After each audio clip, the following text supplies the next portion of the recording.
नमस्कार, जय हिंद, वंदे मातरम साथियों। दोस्तों, उत्तर प्रदेश दरोगा भर्ती 9534 पोस्ट, जिसे लेकर 9 और 10 नवंबर को सुनवाई जो है वो की जानी थी। 9 नवंबर को 4581 की सुनवाई थी और 10 नवंबर को 3737, जिसके अनुसार इस भर्ती का जो पूरा प्रोसीजर है वो काम कर रहा है। तो दोनों ही जो सुनवाइयां हैं वो नहीं हो पाई और दोनों को ही अगली एक डेट मिल गई है 17 नवंबर। लगातार जो डेट है वो बढ़ती चली जा रही है और इसमें स्पष्ट जो कहा जा सकता है कि जो इन केस के लीडर हैं दोनों के, वो कहीं ना कहीं कमज़ोर और फिसड्डी किस्म के साबित हुए। कुछ सुनने में ये भी आया है कि होड़ लगी हुई है कि इस केस को हम लीड करेंगे, इस केस को हम लीड करेंगे। तो लीडर बनने की जो होड़ है वो लगी हुई है और कहीं ना कहीं अब ये लगभग 7.5 लाख बच्चों के साथ में अन्याय की जो स्थिति है वो उत्पन्न हो गई है और भर्ती बोर्ड धीरे धीरे इस मुकाम तक आ पहुंचा है। पहले उसने मेडिकल कराया, मेडिकल कराने के बाद अब ज्वाइनिंग देकर इनकी ट्रेनिंग भी वो पूरी करा लेगा। जो केस है वो कोर्ट में चलता रहेगा।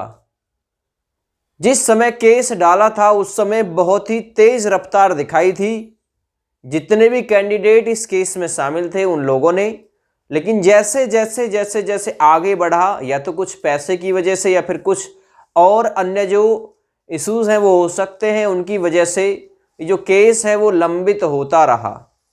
जो दम पहले दिखाया था वो दम अब बिल्कुल भी नहीं रहा। लेकिन ये पूरी भर्ती केस नंबर 3737, जो कि एक अहम केस है, लखनऊ बेंच में पड़ा हुआ है।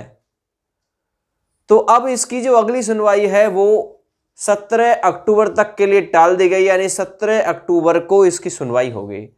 फाइनल बहस इस पर होनी है। फाइनल बहस अंतिम चरण में है बिल्कुल अपना, और किसी भी तरफ इसका जो फैसला है वो आ सकता है।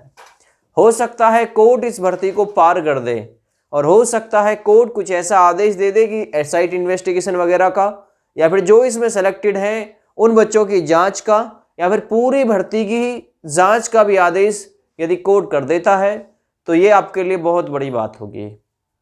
लेकिन जिस रफ्तार से केस को देखने वाले लगे हुए हैं, लगता नहीं है कि ऐसा कुछ भी वो करा पाएंगे। उससे पहले जो भर्ती बोर्ड है वो वर्दी पहनाकर इन्हें रवाना कर देगा ट्रेनिंग के लिए, और लगभग एक बार जो ट्रेनिंग पर पहुंच जाता है वो बमुश्किल बहुत ही रेयर केस होता है जिसमें वो ट्रेनिंग से वापस आ सकता है। 170 कैंडिडेट पकड़े गए, ना जाने कितने छोड़ के पहले ही डॉक्यूमेंट्स वेरिफिकेशन से पहले भाग गए। बात खूब हाईलाइट हुई, रोज अखबारों में और न्यूज़पेपर में ही जो खबर है, मैगजीन में खबर छपी कि यूपीएसआई भर्ती में जो धांधली है वो बड़े पैमाने पर, बड़े स्तर पर हुई है। बावजूद उसके सरकार ने तन्नक भी, कतई भी इस ओर ध्यान नहीं दिया।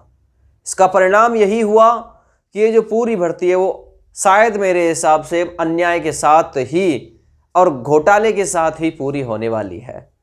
और एक बड़ी उपलब्धि गिनती अपने खातों में कि 100 दिन में हमने लगभग 10,000 लोगों को रोजगार दिया। इसमें कोई दो राय नहीं है, रोजगार तो दिया, लेकिन रोजगार साफ सुथरा नहीं था।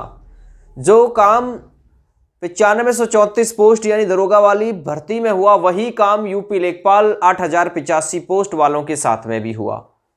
आप लोगों ने खूब अच्छे से देखा होगा। अभी उसकी जो फाइनल मतलब जो मेरिट लगनी है वो नहीं लगी है,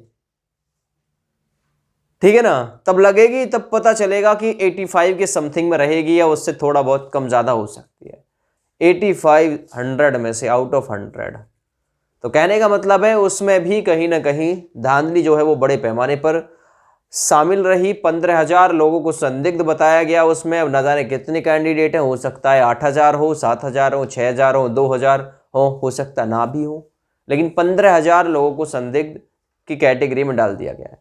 जितने भी एग्जाम हुए हैं सभी में कहीं ना कहीं कुछ ना कुछ लीकेज जो है वो रही है। तो देखिए अब 17 अक्टूबर तक के लिए सुनवाई टाल दी गई है यूपीएसआई केस की। तो अगर कोई और अपडेट हमारे हाथ लगेगी तो बिल्कुल आप लोगों तक पहुंचाएंगे।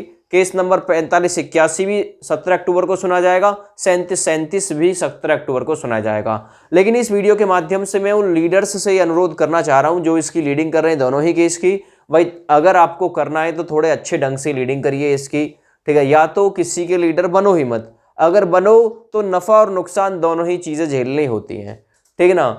आपने जब इस केस को लीड किया तो अपने बल पर किया होगा, ना कि किसी दूसरे के बल पर। तो अपने ही बल पर इस केस को हैंडल करें अब आप लोग, ठीक है ना। मैं इस वीडियो के माध्यम से यही आप लोगों से आग्रह और अनुरोध कर रहा हूं, अपने स्तर से देखें इसे और एक अच्छे मुकाम तक लेकर जाएं इसे, ठीक है भैया। जय हिंद।